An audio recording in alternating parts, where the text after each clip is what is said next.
You know, I had a talk all prepared for tonight, but I'm not going to use it. Is that good or bad? I don't know. But I tell you, when I heard about the death of Father Jacques yesterday, on my way here to Krakow, it's just stayed in my mind, all of yesterday, all of today, in a kind of haunting way. And I thought it might have been the Lord's way of telling me, I want you to tell these 20,000 young people something about that. You know, we live in the age of martyrs right now. The 20th century had more martyrs than all the previous centuries combined. And the 21st century is off to a rather horrific start. People dying for their Christian faith all over the world. Most recently, just yesterday, Father Jacques, who was killed while saying Mass in the Church of Saint Etienne, Saint Stephen, the first martyr. Martyrdom has marked Christianity from the beginning, and it marks it today. Friends, I want to talk to you tonight very briefly about the cross and in the presence of Jesus himself. The cross. Do you know if someone came from the ancient world in a time machine to this place right now, and they were told this was a religious ceremony, and we were gathered around a cross, they would think we had lost our minds. Because there was nothing in the ancient world more horrific, more terrifying than the cross. The cross was a kind of state-sponsored terrorism. It was the Roman Empire's way of saying, if you go against us, that's what we'll do to you.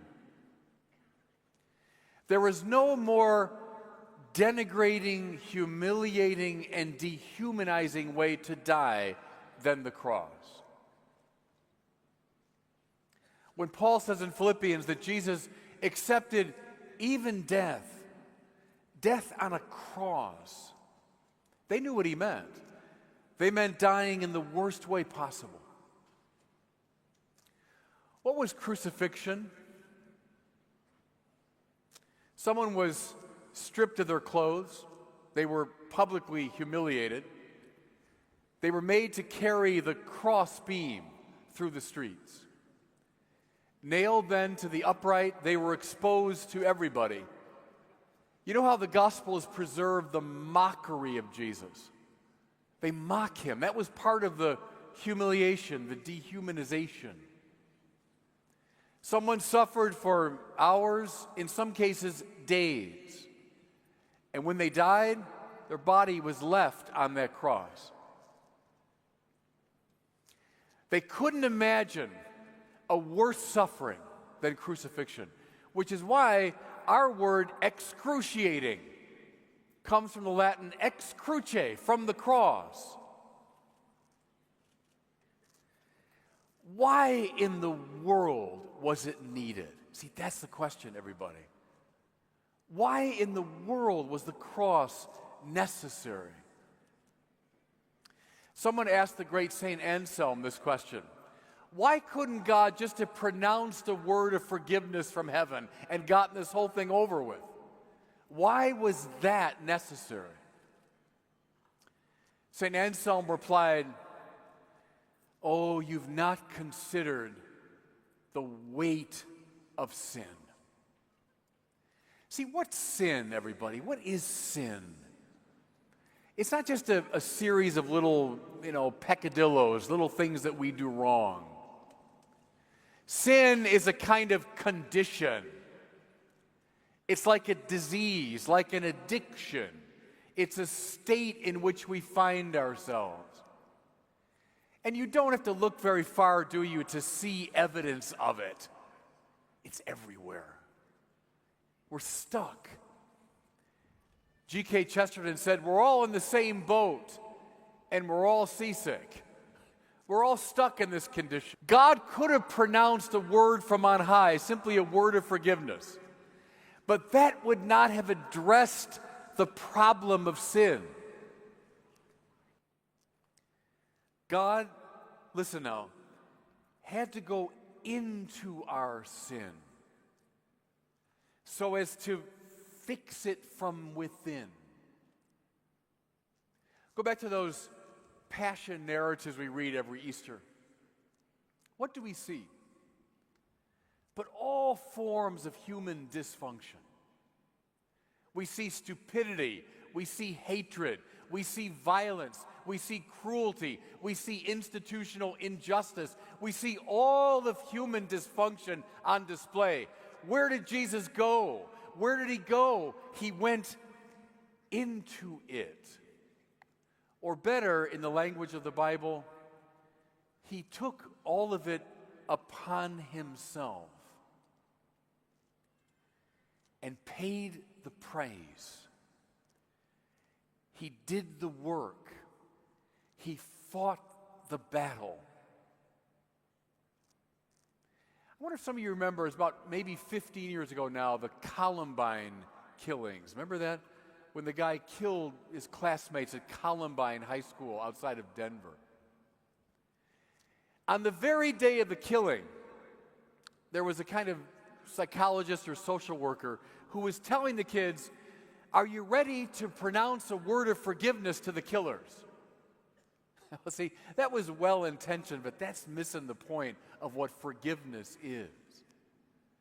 Forgiveness is not just a little word that we offer, something as blithe and easy as that. Forgiveness, everybody, is hard work. Forgiveness means entering into dysfunction, pain, and sin and addressing it. I'll give you an example. Just a few years ago, there was an Amish family. You know, the Amish ride in the little buggies, little carriages, horse-drawn carriages. There was a family, 2 parents and their son in the carriage.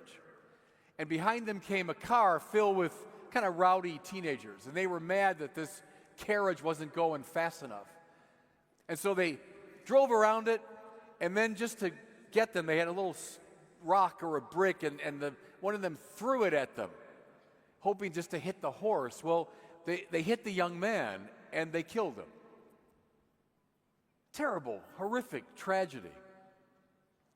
What did the parents do, the parents of that young man? They went to court when he was being tried. They testified on his behalf, urging the judge not to condemn him. The judge did condemn him, sent him to prison. And then every month,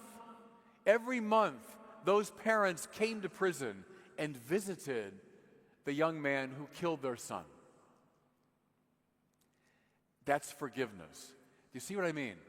That's not an easy word. That's entering into sin and conquering it with the divine mercy. That's the cross. That's the cross. That's what it means. God taking upon himself all of our sin and swallowing it up in the ever greater divine mercy. Now, what has this done? And what's so moving to me tonight, especially to be here in Krakow, is that we can see it on display. The cross, the divine love that conquers the wickedness of the world, unleashes power. Oh, not the power of the world, not the weapons of the world, something far greater. Do you see how the cross of Jesus Christ, from the beginning of Christianity to today, is a kind of taunt? That was meant to terrify the whole world. The cross. There was nothing more horrific, nothing more terrifying. The first Christians held it up as if to say, you think that scares us? We're not afraid, because God's love, God's mercy has conquered all that the world can throw at it. That's why Paul says, I preach one thing, Christ and Him crucified. That's why up and down the ages, the great saints and martyrs have held up and embraced the cross. You know, when I came in, I was so moved to see the images there of Maximilian Kolbe, Jerzy Popowuszko, those great martyrs of the 20th century. Look at the power they unleashed, everybody. It's the power of the divine mercy correcting sin from the inside. The power of the divine mercy overcoming all the world can throw at it. John Paul, of course, is on all of our minds. The great scene in 1979 when John Paul came to Warsaw, and there was the whole communist government behind him, remember? And John Paul spoke of God and of creation and of redemption and of human rights and of human dignity. And as he spoke, as you well know, the crowd, much bigger than this, 1 million strong, began to chant, "We want God, we want God, we want God." And perceptive analysts of the time knew at that moment the communist government was through. Even though they had all the nuclear weapons, they had all the armies, all the tanks, and all the guns. John Paul had something more powerful. That cross. That cross. And do you remember the scene? There was a mighty cross that was erected on that dais. It's more powerful than anything that's in the world. Here's my point now. I'm going to close with this.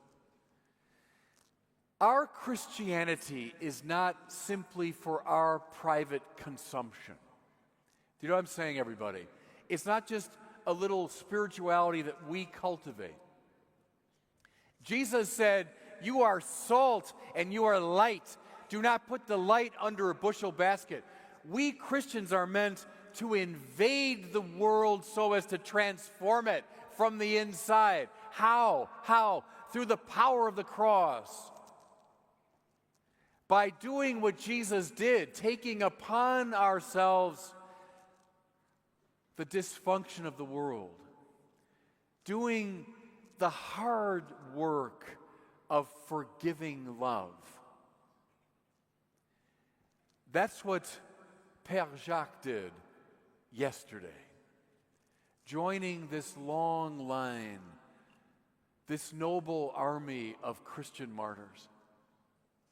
Listen now, may all of you, filled with the wonderful enthusiasm of this moment, and who could not be moved during that Eucharistic procession? I was deeply moved seeing everybody, hearing the singing, seeing the martyrs of the 20th century. Who could not be moved by this? Good, good. But now, don't rest in it, but go forth to transform the world.